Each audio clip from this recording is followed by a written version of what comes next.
নিউটনের ঈশ্বর। বাংলাদেশে আজ ডেভিডের তৃতীয় দিন। সে এতদিন ক্যান্টিনে খাওয়ার বায়না করে যাচ্ছিল, কিন্তু গতরাতে আমার কাছে ক্যান্টিনের বিখ্যাত সব গল্প শুনে পারলে ভুয়ো সে বমি করে বসে। তাকে বলছিলাম ক্যান্টিনগুলোর ঐতিহ্যবাহী গল্পগুলো। গল্প বলা শেষ হলে সে খক খক করে বলে উঠল, আসলেই কি তরকারিতে মশামাছি পাওয়া যায়? আমি জোর দিয়ে বললাম, শুধুই কি মশামাছি? কপাল ভালো হলে জুট মিলের রশিও পাওয়া যেতে পারে। কপাল আরেকটু ভালো হলে নেংটি ইঁদুরের বাচ্চা, এমনকি তেলাপোকার সন্ধান লাভেও বিস্ময়ের কিছু নেই। আমার কথা শুনে সে আবার খক খক করে ওয়াশরুমের দিকে দৌড় দিল। সাদা চামড়ার আমেরিকানের কাছে এসব বিদঘুটে লাগতেই পারে, কিন্তু বাঙালি ছাত্রদের কাছে এই ব্যাপারগুলো এখন এক প্রকার ঐতিহ্যের মতো হয়ে গেছে। ক্যান্টিনে খেতে এসেছে, অথচ কোনোদিন এরকম ঘটনার সাক্ষী হয়নি এমন ছাত্র খুঁজে পাওয়াই ঢের মুশকিল হবে। আর আমাদের ক্যান্টিনের বিখ্যাত ডাল কাহিনীর কথা তো বাদই দিলাম। নীলনদের পানিকেই সবচেয়ে স্বচ্ছ পানি বলে জানতাম, কিন্তু যেদিন প্রথম ক্যান্টিনের ডালের চেহারা দেখেছি সেদিনই ভুলটি ভেঙে গেছে। আমাদের ক্যান্টিনের ডালের পানির চেয়ে স্বচ্ছ আর কোনো কিছু থাকতেই পারে না। এসব গল্প শোনার পরে ক্যান্টিনে খাওয়ার সব আশা ডেভিড জলাঞ্জলি দিয়ে দিল। কিচেন থেকে 3 কাপ চা নিয়ে আমাদের মাঝে উপস্থিত হলো সাজিদ। ডেভিড আর আমার হাতে চা দিয়ে নিজের চেয়ারে গিয়ে বসল সে। চায়ের কাপে চুমুক দিতে দিতে ডেভিডের উদ্দেশ্যে সাজিদ বলল, আচ্ছা ডেভিড, ড্যান ব্রাউনের লেখা তোমার কেমন লাগে? ড্যান ব্রাউনের কথা শুনেই ডেভিড মুখ খিচিয়ে বলল, জঘন্য লাগে। ডেভিড যে মুখের এক্সপ্রেশন নিয়ে জঘন্য লাগে শব্দদায় উচ্চারণ করল, তা ছিল দেখার মতো। সাজিদ বলল, জঘন্য লাগার কারণ? ভদ্রলোক তো খুব ভালো লেখে। নিউ ইয়র্ক টাইমস কি বলল শোনোনি তাকে নিয়ে? হ্যারি পটারের একমাত্র প্রতিদ্বন্দ্বী কেবল ড্যান ব্রাউন। ভাবা যায়? কেউ কেউ তো আরও কয়েক কাঠি সরেস তার ব্যাপারে। একজন তো বলেই ফেলেছিল যে ড্যান ব্রাউন হচ্ছে ইতিহাসের সেই রাজপুত্রের মতো যে এলো, দেখল এবং জয় করে নিল। ডেভিড তার মুখের অবস্থার কোনো রকম পরিবর্তন না করেই বলল, আই সি। লোকটি যতখানি না লেখক, তার চেয়ে বেশি হল ধর্মবিদ্বেষী। ক্রিশ্চিয়ানিটি নিয়ে তার মধ্যে বেশ ভালো রকমের অ্যালার্জি আছে। আমার কি মনে হয় জানো সাজিদ? আমার মনে হয় লোকটি নিজেই একজন ইলুমিনাতির সদস্য। হেসে উঠল সাজিদ, বলল, হতেও পারে। দুনিয়ার কে যে কোন দিকে ইলুমিনাতি হয়ে বসে আছে তা আমরা কেউই টের পাই না। এমনও হতে পারে তুমি নিজেই একজন ইলুমিনাতির সদস্য এবং আমাদের চোখে ধুলো দিয়ে বেড়াচ্ছ। সাজিদের কথা শুনে ডেভিড তার মুখটি আরও শক্ত করে বলল, are you kidding? Why should I be a member of that bullshit Illuminati? এই আমেরিকান যে কেবল ড্যান ব্রাউনের ওপরেই ক্ষেপে আছে তা নয়, গুপ্ত সংস্থা ইলুমিনাতির ওপরেও সে দেখছি ভীষণ রকম বিরক্ত। সাজিদ বলল, তা ড্যান ব্রাউনকে তোমার ধর্মবিদ্বেষী বলে মনে হয় কেন? ধর্মবিদ্বেষী নয় তো কি? লোকটি জোর করে প্রমাণ করতে চায় যে খ্রিশ্চিয়ানিটি হল বিজ্ঞান বিরোধী ধর্ম। আদিকাল থেকেই চার্চ নাকি বিজ্ঞানের বিরুদ্ধে অবস্থান নিয়ে এসেছে। তুমিই বলো সাজিদ, এসব কথার কি কোনো ভিত্তি আছে আদৌ? পৃথিবীর সেরা বিজ্ঞানীরা খ্রিস্টান ছিলেন। বিজ্ঞানী নিউটনের কথাই ধরো, তিনি তো আগাগোড়া একজন ধার্মিক খ্রিস্টান লোক ছিলেন। কই, চার্চ কি কখনো তার বিজ্ঞান চর্চায় বাধা হয়ে দাঁড়িয়েছে? আধুনিক বিজ্ঞানের ভিত্তি যার হাতে গড়া, আজীবন তিনি নিজেই ছিলেন একজন নিবেদিত প্রাণ খ্রিস্টান। খ্রিস্টিয়ানিটি যে বিজ্ঞান বিরুদ্ধ কোনো ধর্ম নয়, এই প্রমাণ তো স্বয়ং নিউটনই, তাই না? ডেভিডের লজিক শুনে সাজিদ বলল, তা বেশ বলেছ তুমি। নিউটন অবশ্যই একজন খাঁটি খ্রিস্টান ছিলেন বটে। সাজিদের মুখে খাঁটি খ্রিস্টান কথাটি শুনে ডেভিড সন্দেহের চোখে তার দিকে তাকালো। বলল, what do you mean by খাঁটি খ্রিস্টান? খাঁটি খ্রিস্টান মানে তিনি অ্যাকচুয়াল খ্রিস্ট ধর্মে বিশ্বাস করতেন, যে ধর্মের প্রচার করেছিলেন জিসাস ক্রাইস্ট। আরও সহজ করে বলতে গেলে নিউটন মনে প্রাণে অবিকৃত খ্রিস্ট ধর্মকেই অন্তরে লালন করতেন। বিকৃত হয়ে যাওয়া খ্রিস্টিয়ানিটিতে তার বিন্দু পরিমাণও বিশ্বাস ছিল না। বলতে গেলে বিকৃত খ্রিস্টিয়ানিটির বিরুদ্ধে নিউটন এক প্রকার কলন যুদ্ধ চালিয়েছিলেন।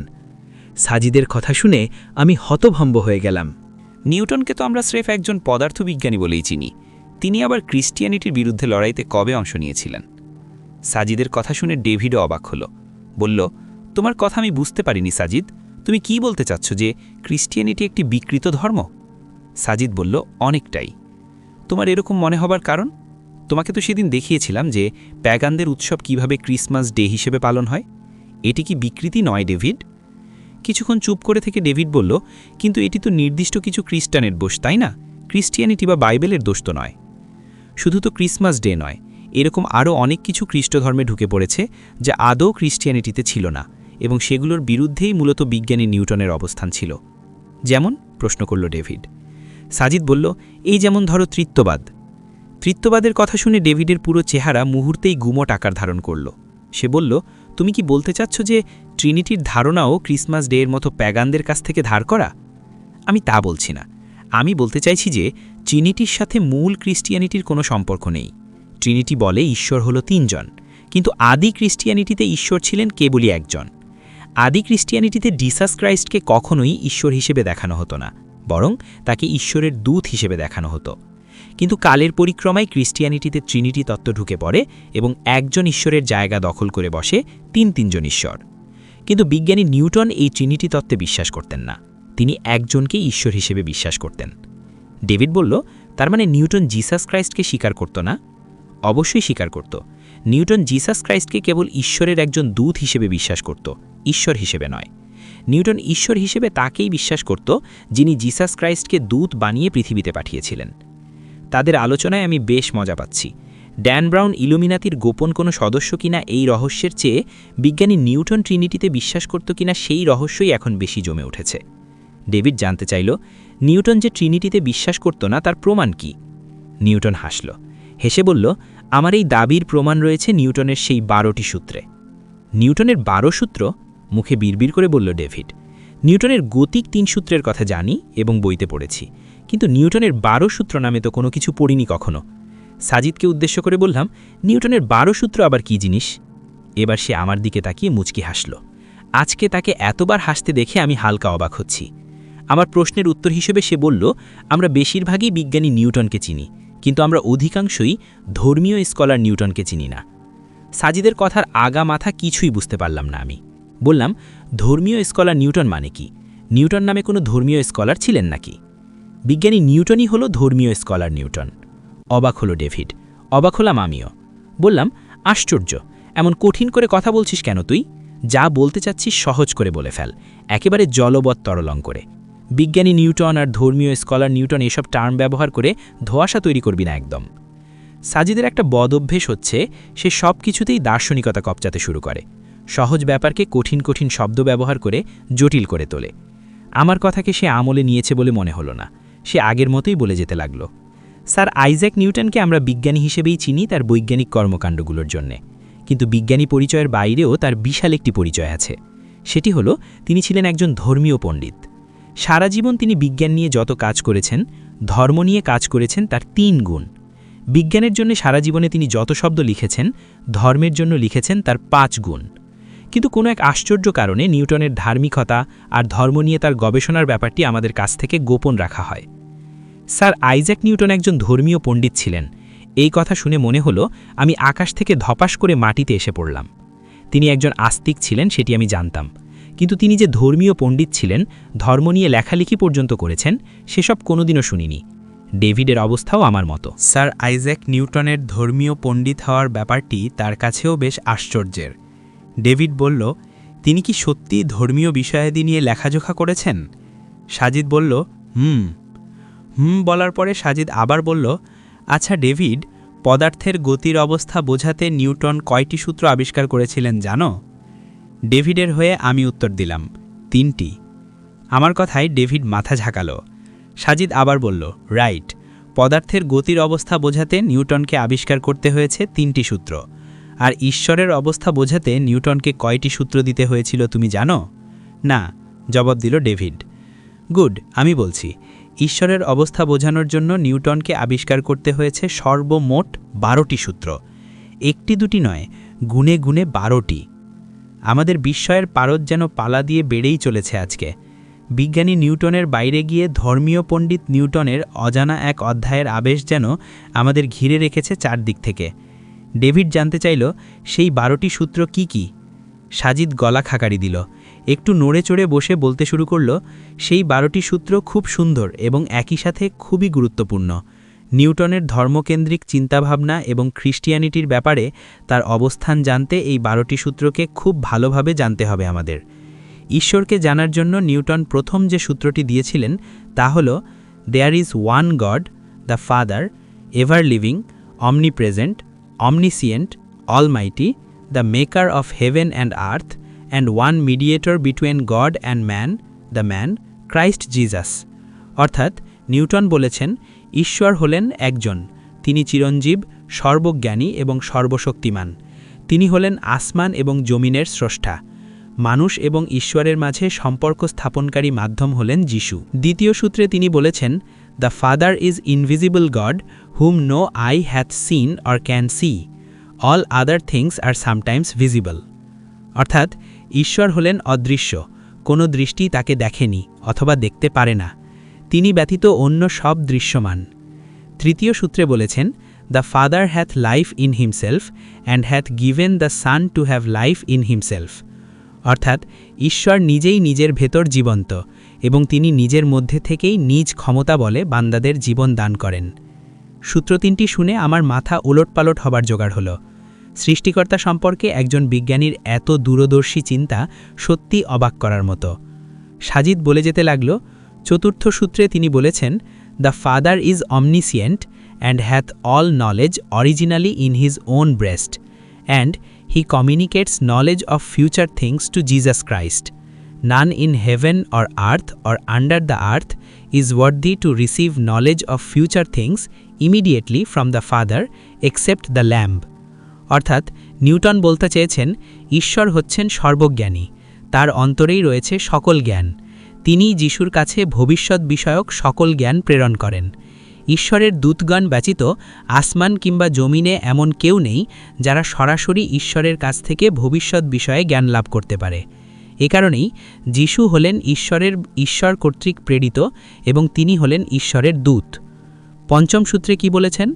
পঞ্চম সূত্রে বলেছেন the father is immovable, no place being capable of becoming emptier or fuller of him than it is by the eternal necessity of nature. All other beings are movable from place to place. অর্থাৎ ঈশ্বর হলেন অবিচল, জগতের কোনো স্থানই তার অনুপস্থিতিতে শূন্য কিংবা তার উপস্থিতিতে পূর্ণ হয়ে উঠতে পারে না, বরং তার উপস্থিতিই হল প্রকৃতির অনন্ত অপরিহার্যতা। তিনি ব্যতীত অন্য সব কিছু এক স্থান থেকে অন্য স্থানে গমন করে থাকে। ষষ্ঠ সূত্রে বলেছেন all the worship weather of prayer, praise or thanks giving was due to the Father before coming of Christ is still due to him. Christ came not to diminish the worship of his Father. অর্থ হল যিশুর আগমনের পূর্বেও সব ধরনের প্রার্থনার একছত্র হকদার ছিলেন কেবল ঈশ্বর এবং এখনও তাই আছেন। যিশু ঈশ্বরের প্রার্থনা কমাতে দুনিয়ায় আগমন করেননি। সপ্তম সূত্রে বলেছেন prayers are most prevalent when directed to the father in the name of son. মানে হল প্রার্থনাগুলো তখনই ফলপ্রসূ হয় যখন সেগুলোতে ঈশ্বরের মনোনীত দূতের নামের মাধ্যমে করা হয়। অষ্টম সূত্রে নিউটন বলেছেন we are to return thanks to father alone for creating us and giving us food, raiment and other blessing of this life, and whatsoever we are to thank him for or desire that he would do for us we ask of him immediately in the name of Christ. অর্থ হল আমরা কেবল ঈশ্বরের কাছেই কৃতজ্ঞ, কারণ তিনি আমাদের সৃষ্টি করেছেন, আমাদের খাদ্যের যোগান দিয়েছেন, পরনের বস্ত্র এবং জীবনের অন্যান্য কল্যাণ প্রদান করেন তিনি। যিশুর নামের বদৌলতে আমরা ঈশ্বরের কাছে যাই চাই তিনি আমাদের তা দিয়ে থাকেন। নবম সূত্রে বলেছেন we need not pray to Christ to intercede for us, if we pray the father aright he'll intercede. অর্থ মধ্যস্থতা বা সুপারিশের জন্য যিশুর প্রার্থনা করার কোনো দরকার নেই। আমরা যদি সঠিকভাবে ঈশ্বরের প্রার্থনা করি তাহলে যিশু এমনিতেই আমাদের জন্য ঈশ্বরের কাছে সুপারিশ করবেন। দশম সূত্রে আইজ্যাক নিউটন বলেছেন it is not necessary to salvation to direct our prayers to any other than the father in the name of the son. অর্থাৎ তিনি বলেছেন পরিত্রাণের জন্য যিশুর নাম নিয়ে ঈশ্বর ছাড়া অন্য কারো কাছে প্রার্থনা করার কোনো দরকার নেই। 11তম সূত্রে বলেছেন to give the name of God to angels or kings is not against the first commandment, to give the worship of the God of the Jews to angels or kings is against it. The meaning of the commandment is thou shalt worship no other gods but me. অর্থাৎ কোনো ফেরেশতা বা রাজা বাদশাকে ঈশ্বরের গুণবাচক উপাধিতে ভূষিত করলে সেটি প্রথম আদেশের বিপরীতে চলে যায় না, কিন্তু কোনো ফেরেশতা বা রাজা বাদশাকে যদি ঈশ্বরের মতো ইবাদত করা হয় তখনই সেটি প্রথম আদেশের বিরুদ্ধে চলে যায়। প্রথম আদেশ হল, তোমরা আমি ছাড়া অন্য কারো পূজা করো না। 12তম সূত্রে বলেছেন, to us there is but one God the father of whom are all things, and we of him, and one Lord Jesus Christ, by whom are all things, and we by him. That is, we are to worship the Father alone as God Almighty. অর্থাৎ আমাদের কাছে ঈশ্বর হলেন এক এবং একক। তিনি আমাদের এবং অন্য সকল বস্তুর প্রভু, এমনকি তিনি যিশুরও প্রভু। সাজিদ এক নাগাড়ে 8ম সূত্রে নিউটনের 12 সূত্র বলা শেষ করল। আমি বললাম, লোকটি তো খ্রিস্টিয়ানিটির ধারণাই পাল্টে দিতে চেয়েছে। সাজিদ বলল, তা নয়, বরং বলা উচিত তিনি খ্রিস্টিয়ানিটির সত্যরূপ বের করে আনতে চেয়েছেন।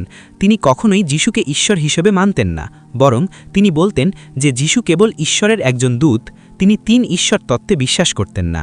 তিনি বলতেন ঈশ্বর কেবল এক এবং আমাদের তার কাছেই প্রার্থনা করা উচিত। তিনি আরও বিশ্বাস করতেন মুক্তি মিলবে কেবল সেই এক এবং অদ্বিতীয় ঈশ্বরের আরাধনাতেই। বলা যায় ত্রিত্ববাদের ধারণার মূলেই আঘাত করেছিলেন তিনি। সাজিদের কথাগুলো আমি মন্ত্রমুগ্ধের মতো শুনছিল ডেভিডও। ডেভিড বলল, দাঁড়াও দাঁড়াও, তুমি আবার বলে বসো না যে বিজ্ঞানী নিউটন ইলুমিনাতি সদস্য ছিলেন। আমি আর সাজিদ এবার খলখলিয়ে হেসে উঠলাম। হাসি থামিয়ে সাজিদ বলল, না, তা বলছি না। আমি বলতে চাচ্ছিলাম যে যিশুকে নিয়ে বিজ্ঞানী নিউটনের যে ধারণা ছিল, ইসলামেও যিশুর অবস্থান অনেকটাই সেরকম। মানে? প্রশ্ন করল ডেভিড। মানে, আমরাও বিশ্বাস করি স্রষ্টা কেবল একজন। আমরা বিশ্বাস করি যিশু কখনোই স্রষ্টার পুত্র ছিলেন না, বরং তিনি ছিলেন স্রষ্টার মনোনীত একজন রাসূল তথা বার্তাবাহক। আমরাও বিশ্বাস করি যাবতীয় প্রার্থনা তথা ইবাদত একমাত্র আল্লাহ সুবহানাহু ওয়া তাআলারই প্রাপ্য। নিউটনের ঈশ্বর ধারণার সাথে আমাদের ধারণার খুব কম পার্থক্যই রয়েছে। সাজিদের কথা শুনে ডেভিড বিড়বিড় করে বলে উঠল, হোলি কাও। ডেভিডের মুখে হোলি কাও শব্দদ্বয় শুনে আমি আর সাজিদ আবারও হেসে উঠলাম। আমার ধারণা এবারের বাংলাদেশ সফর কথা ডেভিড সারা জীবন মনে রাখবে।